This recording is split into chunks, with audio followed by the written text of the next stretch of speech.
But it gives us great pleasure to welcome Mike Parker Pearson to Megalithomania 2021. So we've got a few questions for you. I'll just run through them. Um, Firstly, thank you for taking the time to do this. We know how busy you are. We know it's kind of late at night now, and we hope you haven't. Hope it's not too much wine with your meal, but it should be fine. So we've got a first question from someone you know. It's Simon Banton, Oh, and yes. he asks. I'll relay the questions. Otherwise, it will get a bit chaotic, but I just Yeah. relay it for you. So he says, "Hi, Mike. When you say that on a clear day you can see the coast of Ireland to the west, do you actually mean the site of Wayne Morn or from the top of the ridge above it?" Jonathan Morris and I have been doing some view shed analysis.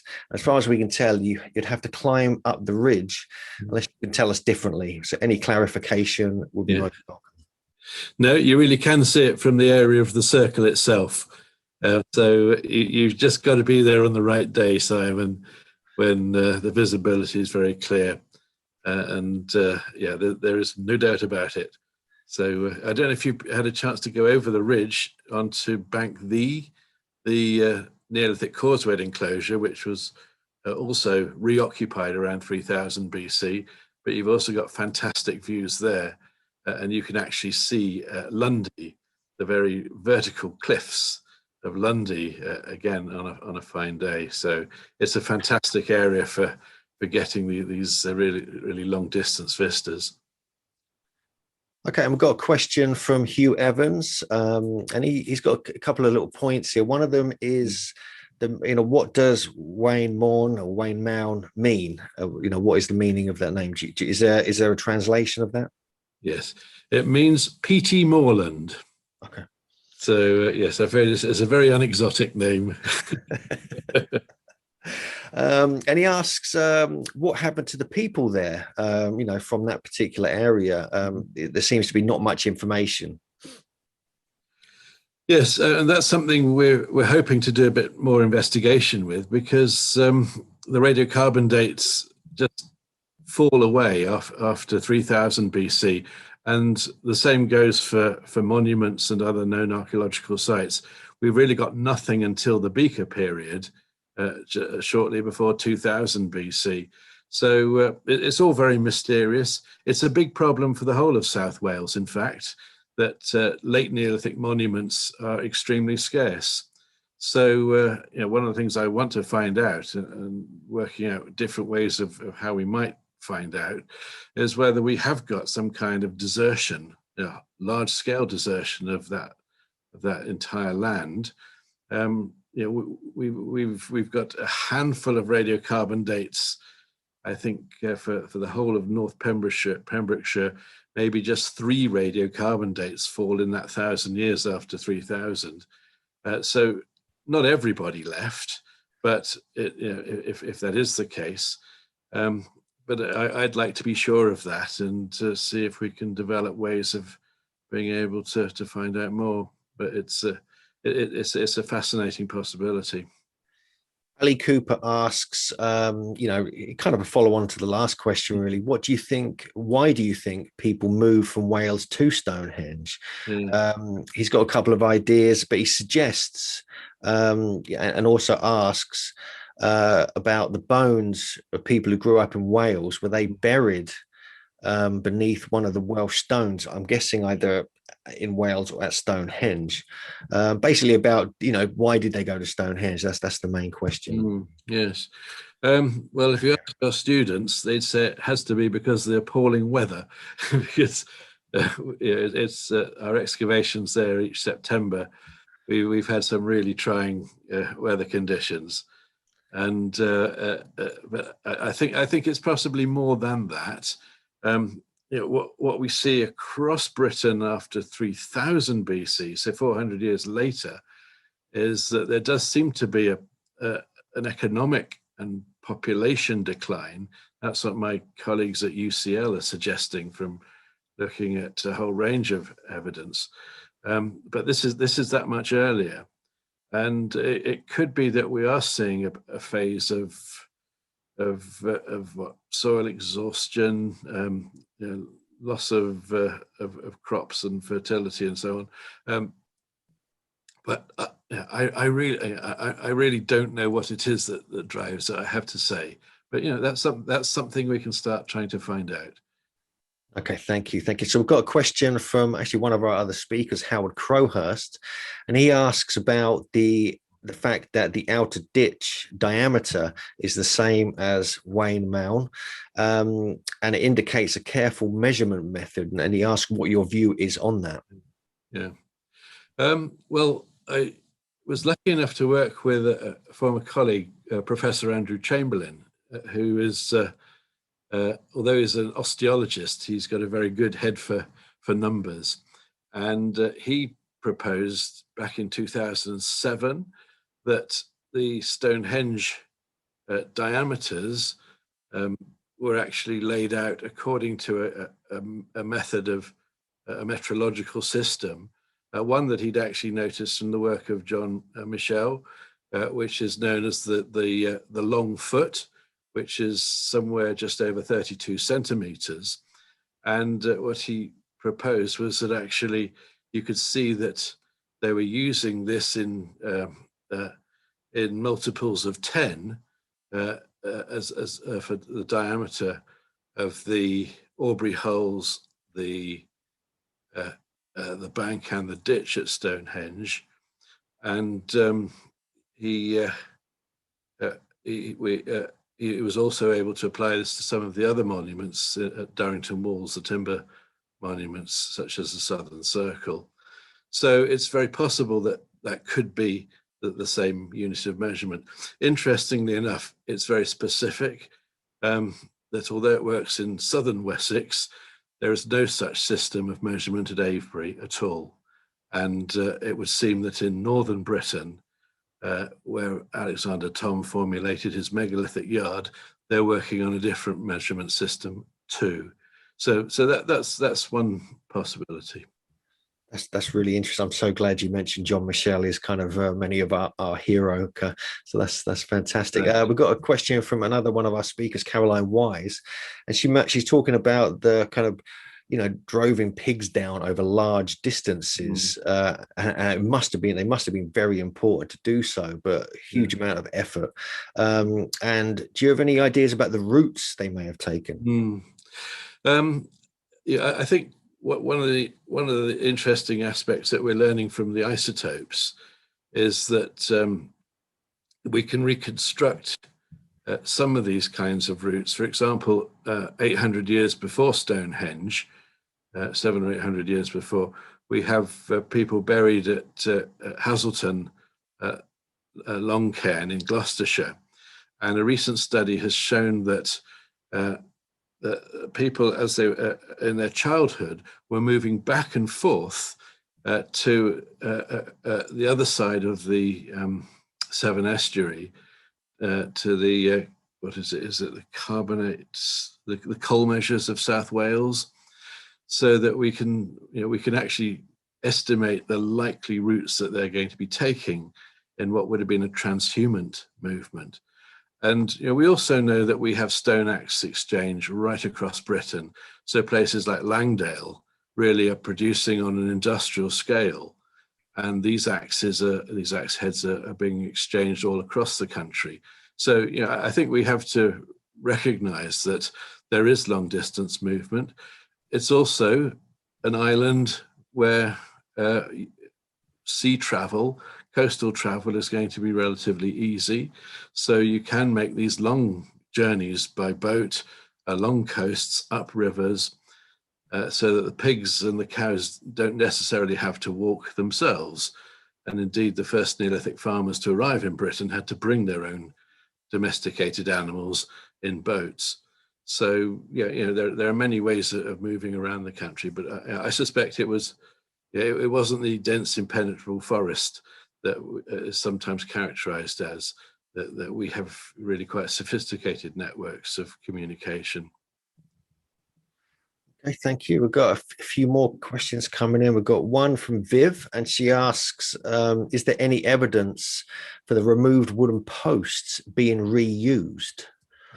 Yes. So the posts at Durrington Walls, When they pulled out the circle, the post of the circle, from exactly the same date is when they built, or rather extended, the southern circle within Darrington Walls. So it goes from a relatively tiny monument to 6 concentric rings and somewhere around 200 posts. So it's very possible that that's where some of those posts go. The other thing is that as they're pulling them out, they're digging the ditch. And that ditch was dug to a depth of 5.5 meters, 10 meters wide, near vertical sides. So you have to have some kind of ladder to get out, because you're basketing chalk ultimately up 5.5 meters. And at that point, your spoil tip, the bank of the henge, is going to be, we estimate, about 3 meters high. So one possibility is that they're also reusing them as ladders. So basically notched poles, and you climb up the notches to get out. We have a question from A. Williams, and they ask, can Mike elaborate on solution hollows at Durrington? He just ask, what are they? Oh, right. It's one of the things that we find in calcareous landscapes in limestone and chalk, is that water percolating through the rock and underground creates these erosional holes.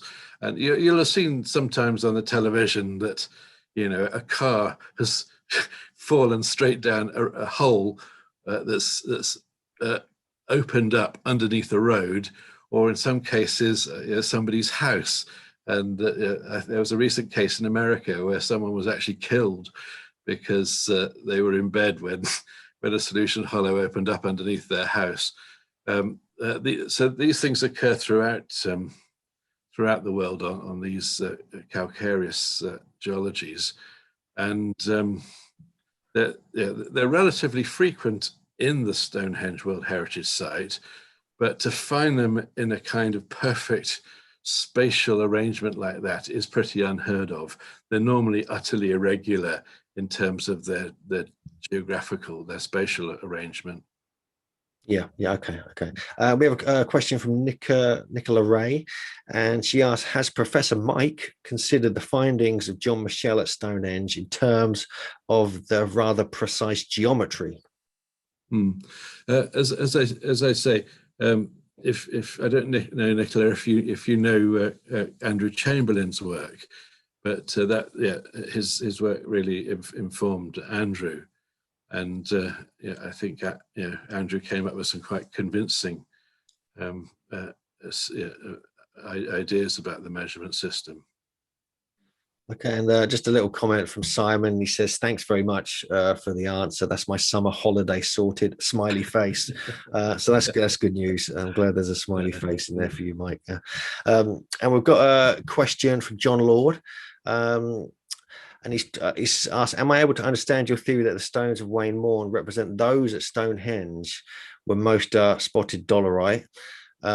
Also, when was spotted dolerite? Oh, he's just pointing out that wet spotted dolerite looks like the night sky, which I think you're aware of. But he just, basically asking, is that what made you realize that they're from that particular site because they're the same type of spotted dolerite, or?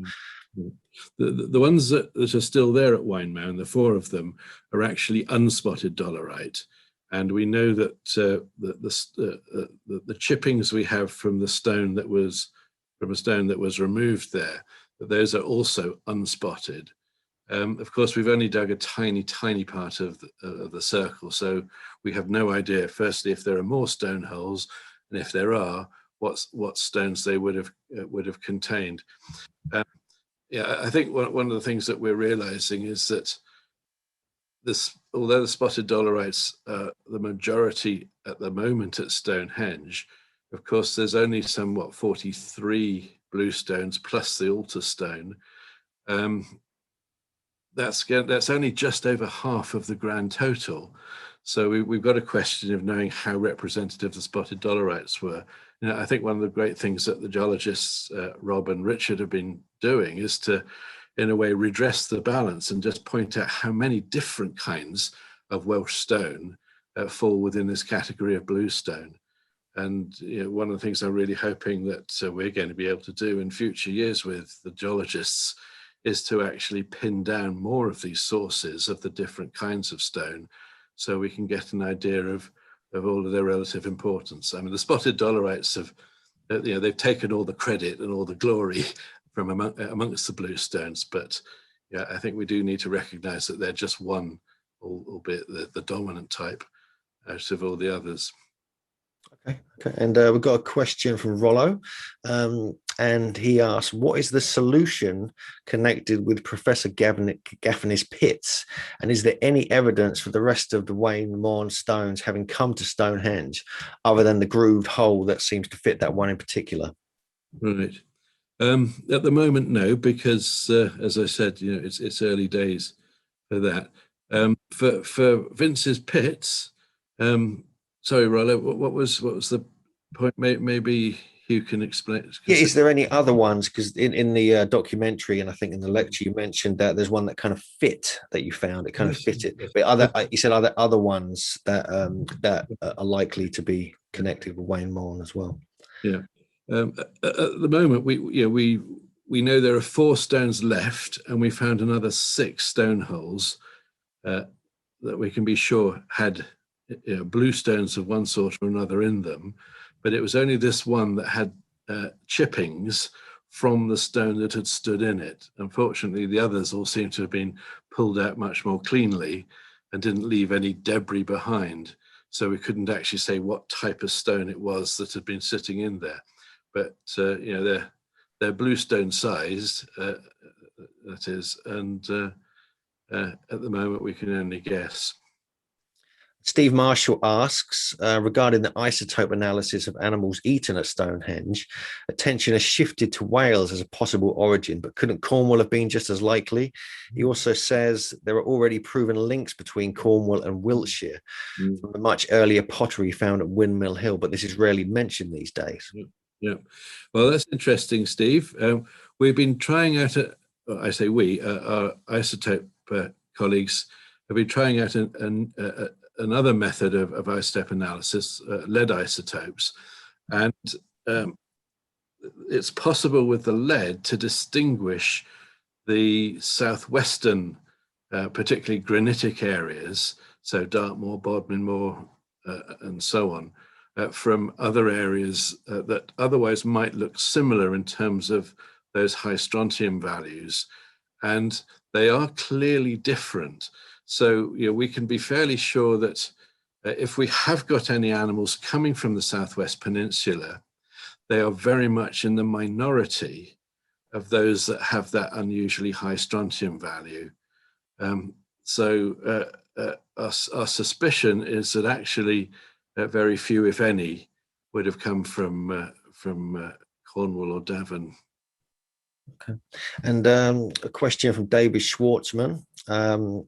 He asks, I think we've kind of partly answered this already, when choosing the precise site to place Stonehenge, why were they drawn to this location? And he also asked, why do you think the glacial striations would have been visible back then? Yeah.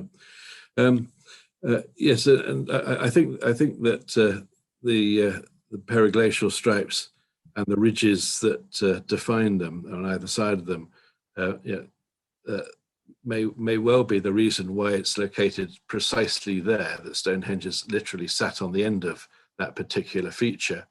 And I initially was skeptical, but it was our geomorphologists, Charlie French and Mike Allen, who said, well, actually, do remember that in the early post-glacial, you've got very little in the way of developed soils. And in what would have been a relatively open landscape up on the Chalkland, which was never properly forested after the last ice age, such features would show up, especially in very dry weather, so that if you had a summer period of parching, they'd show up very clearly. And in fact, it was someone else pointed out, they'd been working many years before for the late Roger Mercer at Grimes Graves, and they pointed out that you can actually see one of these very clearly at certain times of the year nearby the Neolithic mines there, just to show that such things can be quite visible features in the landscape. And I think we also have to remember that the ridges themselves would have been more prominent because, of course, since then we've had 5,000 years of weathering, which has reduced them as topographic features. Okay, I've got a question from Gail Higginbottom, one of our speakers. I've got to just lean in a bit because it's tiny text. And she was wondering whether any of the earliest burials at Stonehenge able to be sexed, i.e., in particular those that came from a distance like Wales, or has any correlation been observed between sex and place of origin? Right. There doesn't seem to be a correlation between sex and place of origin. Of course, numbers are quite small to be able to make such observations. But one of our most interesting burials is burial 007. And she was actually buried right on the very edge of Aubrey Hole 7. And she was an undisturbed grave when we were removing the cremated remains from Aubrey Hole 7. And we were able really to construct quite an interesting life history for her in that, yes, she grew up in the west of Britain, so consistent with being West Wales. And I'm trying to think, she died somewhere around the age of 35. She had a hard life, what we think was probably a nasty abscess in her jaw, and also quite extensive osteoarthritis, and her grave goods was a single animal tooth and a piece of sarsen was placed on top of her grave pit. So yes, and she's one of the very first people, basically, to be buried at Stonehenge. Martin Sweatman is another one of our speakers, asks about the axe-like symbols seen by laser scanning at Stonehenge. Have you found tools like this in the excavations? Or he questions, are these not actually axe symbols? Right. What's interesting about them is that their forms can be very closely compared to the types of bronze axes that were being used in the period between 1700 and 1500 BC. So we're in the later part, well, the very end of the early Bronze Age. So of course this is right saying stage 5, was the last stage of the monument's construction, and I think their shape it's a type of axe that we find throughout Britain and northern France. These are flanged flat axes. I forget they've got a typological name that evades me at the moment. We don't have any from Stonehenge itself, but they're well known from southern Britain. They often occur in hordes as well as separately as stray finds. Okay, we've got Celia Elizabeth has asked about the cranial deformation and about, that's quite unusual to find in Britain. I mean, obviously you get a lot of that in places like Peru, so can there be any possible connection? Well, it was even being practiced in 19th century France. And there were old ladies who had special skills of actually molding infants' heads to create a particular shape. And there are many different parts of the world at different times that cranial modification has been practiced on infants, from South America, Central America, North America, Europe, Asia, Africa. So pretty much every continent at some time or another. I think what has been interesting for us was this wasn't a new discovery. This was noticed in the 19th century by antiquarians, people like Thomas Bateman digging in the Peak District, and then it really just got forgotten. And it was only the osteologists on our Beaker People project that actually rediscovered it. And as we were going through the literature, we realized that somebody had already found out well before us. Cool. We have another question from David Schwartzman. He asks about why were there the 4 stones left at Wayne Mound? I don't know. We've thought about this. We've come up with possibilities. Maybe those are the stones that belong to the groups that didn't want to go and said, no, we're staying here, actually. Thank you very much. We're going to keep our ancestral symbols, our emblems here. Or, of course, it could be that if they were the kind of property of certain lineages who'd been responsible for putting them up, maybe they died out. They didn't have any successors. Or somebody said, we've got enough, thank you very much. We're not going to take those. Or it's the sense that if you're dismantling the monument, you actually want to leave something which is actually a memorial rather than removing the whole lot. And all I can say was that, thank heavens they did, because I don't think we would ever have found that site, because everything we threw at it in terms of geophysics and remote sensing just did not work at all. So good job they left 4 stones to show us the way. And Simon Banton he's got the last little question or answer here. And he thinks the site of the bronze axes was Araton or Araton. Yes, very good on the Isle of Wight. Yes, Araton. Isle of Wight, right. Yeah, well done, Simon. Thank you. Okay, cool. So I think, well, that's all the official questions. And I've got a question. I want to, what's the next plan, especially the whole Bluestone area and the developments and discoveries you've made there? Have you got like a plan for the next few years about what's going to happen? Yeah, I think so. And every season we go there thinking this is going to be it, finished, done and dusted, and then something else turns up. One of the things that may well be the case is that quite possibly Wine Mound was never actually completed. We know we've got a gap on the northwest side. It's not a full circle. How many more stones were there? And of course, it's just possible that there weren't that many stones actually put up in that circle.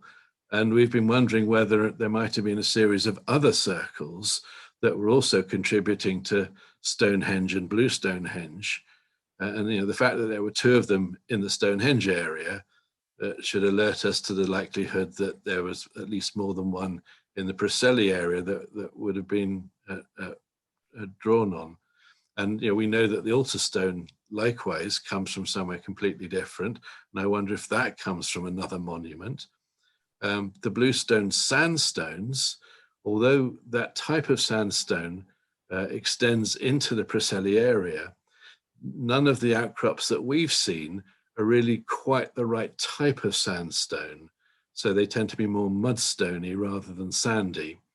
And I wonder if the Stonehenge sandstones of bluestone type actually come from maybe another site within South Wales, possibly nearer the centre of the Paleozoic deposits that contain these sandstones, maybe somewhere north of Carmarthen, for example. So that I think is what we'll be looking for, is more needles in haystacks. Are there actually other circles that contributed bluestones to Stonehenge? Whether we'll be successful, who knows? It's in the lap of the gods. Okay. Well, thanks so much for your time, Mike. We really appreciate it. We know it's getting late. We know you're super busy. So just want to, everyone is probably clapping, and we want to thank you for your lecture, for your taking time to answer these questions, and all the work you've been doing. And it's a real pleasure to have you after 3 years of trying. It's taken a while, but we've got you. So thanks again. And you can just unmute, you can mute yourself, turn the camera off now, and I'll just say a few farewells. So thanks again, Mike. Everyone's saying goodbye, and we'll hopefully speak to you again soon. Thanks a lot.